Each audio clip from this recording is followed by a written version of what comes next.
করো পদ্মা সেতুর জন্য লাইটিং এর ভিডিও।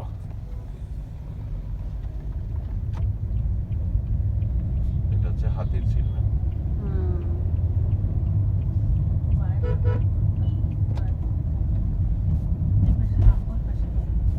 যেদিকে লাইটিং গুলো আছে সেখানে করো। দেখো আচ্ছা, তুমি এটা খুলে নাও, তারটা খুলে নাও, তোমার জন্য সুবিধা হবে। ওটা তোমাকে বিরক্ত করবে বারবার।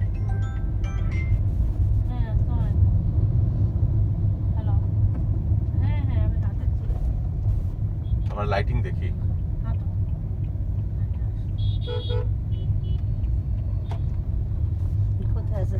তারটা খুলেছো? সেই তারটা খুলে নাও।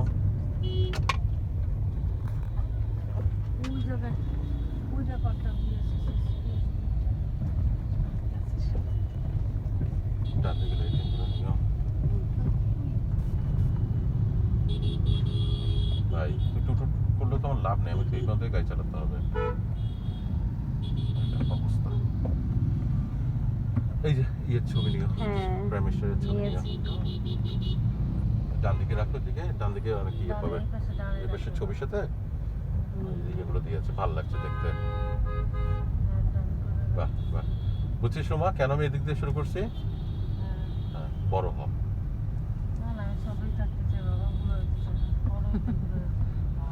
সামনে যে সুজুকির যে গাড়িটা আছে, গাড়িটা কিনে নে।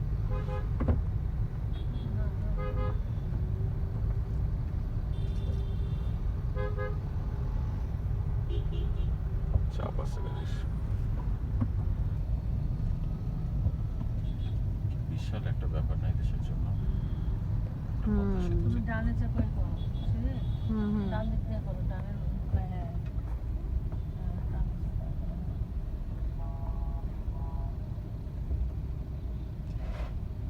ইয়ে যখন কি বলে এটাকে,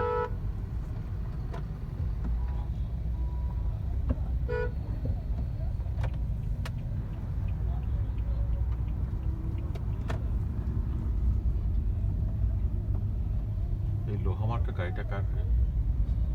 বাম পাশে খেয়াল করছিস রোমা? লোহা, এইরকম গাড়ি তো দরকার।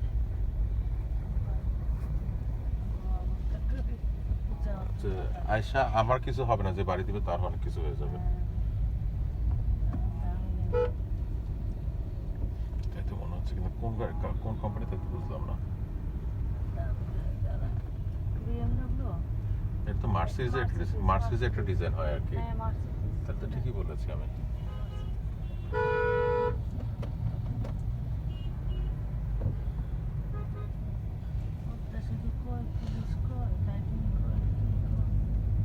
কি বলিস বুঝিনি।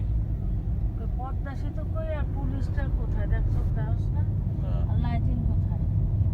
ও আচ্ছা, না সেটা না, এটা তো ঢাকার অনেক জায়গাতেই লাইটিং করা হয়েছে এবং আমরা খুব লাকি, কারণ বেশ কিছু আমরা কিছু ব্যাপারে তো আমাদের মানে আমরা লাকি, আমি লাকি বলবো এই কারণে যে কিছু জিনিস বাঙালি হিসেবে, বাংলাদেশি হিসেবে আর কি, বাংলাদেশ হিসেবে সবসময় স্বপ্ন দেখে আসতাম যে একসময় ইয়েদের বিচার হবে, রাজাকারদের বিচার হবে, একসময় পদ্মা যমুনা মেঘনার এই সমস্ত ব্রিজ হবে।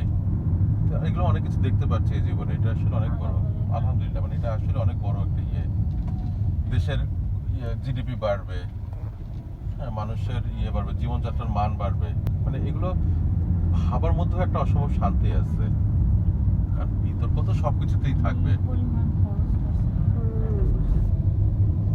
এটা একদমই আমি এটার পক্ষে না, আমি এটার পক্ষে। তোর যত পরিমাণ দেখছি, না না না, এটা উৎসবে তোর খরচ হবেই। মানুষ মৃত্যুর মধ্যেও, হ্যাঁ, মৃত্যুর মধ্যেও বিয়ে করে, কেন করে? উৎসবই। দুর্ভিক্ষের মধ্যেও প্রোগ্রাম হয়, যুদ্ধের মধ্যেও প্রোগ্রাম হয়, উৎসবই। এটা নিয়ে না আসলে আমি অনেকের মধ্যে বিতর্ক খুঁজতে চেষ্টা করে, আমার কাছে কখনোই মনে হয় না যে হয়তো স্বাভাবিক লাগলো, আমার কাছে অস্বাভাবিক লাগে এইসব কারণে যে মানুষ না খেয়ে মরতেছে, আমি টাকাগুলো এইভাবে মানুষ না খেয়ে পুরো পৃথিবীতেই মরছে, এবং আমরা আঙুল তুলি কোন জায়গাটায়? শততম মৃত্যু জন্মবার্ষিকী করা নিয়ে যেই পরিমাণ অ্যারেঞ্জমেন্ট, যেই পরিমাণ খরচ, সেটা তো অনেক কমিয়ে দেওয়া হয়েছে, তারও বেশি করার কথা ছিল। সেটাই তো বললাম, করোনাও তাদেরকে দমায় রাখতে পারতেছে না। এত বড় করলে না পরে পোস্ট করতে, হ্যাঁ। আবার কাইটা করো, আবার কাইটা